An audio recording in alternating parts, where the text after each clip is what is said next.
my attention has been drawn to spurious allegations by Deputy President William Ruto concerning the ownership of my Yatta farm.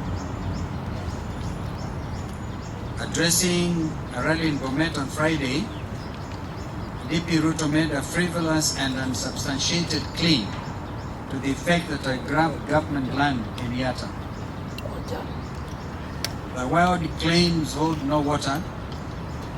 The allegations are a cheap and a desperate attempt at character assassination.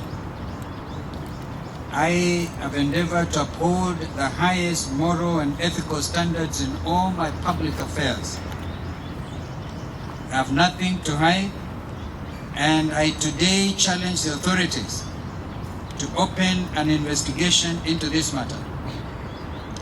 I am today presenting myself for a thorough investigation by the Directorate of Criminal Investigation as well as the Ethics and Anti-Corruption Commission. I want the matter settled once and for all.